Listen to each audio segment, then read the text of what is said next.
আপনার ডিজাইন আমার পছন্দ হয়েছে। কালকে বোর্ড মিটিংয়ে আমি আপনার ডিজাইনটা করব। আশা করি বাকি সবারই পছন্দ হবে।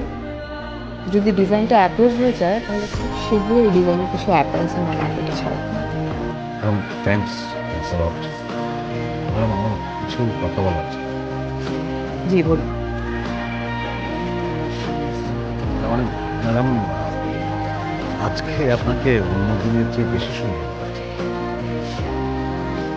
জি, কিন্তু ম্যাডাম ওই লিপস্টিকের কালারটা একটু হালকা হলে ভালো হতো। ইনফ্যাক্ট আপনার লিপস্টিক দেওয়ারই দরকার নেই। আপনি হচ্ছেন পক্ক বিম্বাদ ফরষ্টি। আমার কথা না, কালিদাসের কথা। পক্ক। আপনার ওষ্ঠ এবং অধর পাকা, ওখানে প্রতিবিম্ব হয়।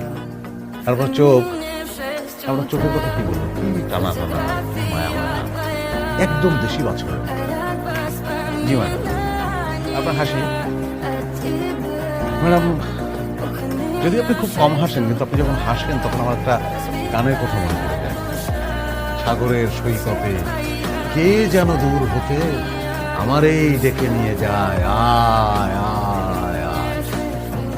ম্যাডাম, ইনফ্যাক্ট আমি কিন্তু আসলে আপনার হাসিটা দেখার জন্য এই আমার ডেস্কটা চেঞ্জ করে আপনার কাছাকাছি নিয়ে এসেছি। আপনি যখন সকালবেলা ম্যাডাম অফিসে ঢোকেন, সবার সঙ্গে শুভেচ্ছা বিনিময় করেন, তখন আপনি গুনে দেখেছেন 16বার হাসেন। আমি সকালবেলা আপনার 16টা হাসি, আপনার হাসি ম্যাডাম আমার কাজের এনার্জি, আমার এক্সপ্রেশন। রায়হান সাহেব, জি, এতক্ষণ যা যা বললেন তা কি সত্যি আপনার মনের কথা? আমি মিথ্যা বলতে পারি না।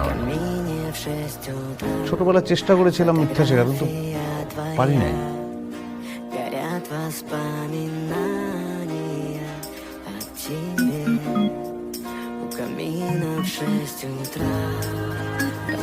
আসলে হয়েছে কি জানেন রায়হান সাহেব,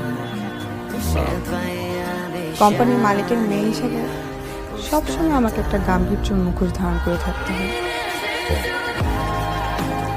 তাই ইচ্ছে হলেও সবার সাথে আমি সেখানে মিশতে পারি না। কিন্তু আমারও ইচ্ছে করে কেউ আমার রূপের প্রশংসা করবে, আমাকে ভালোবাসে। কিন্তু আপনার মতো করে কেউ এভাবে বলার সাহস কখনো করে না। তাই সাহস করে যেহেতু বলেই ফেলেছেন, নেক্সট উইকেন্ডটাকে আমরা একসাথে কাটাতে পারি রায়হান সাহেব?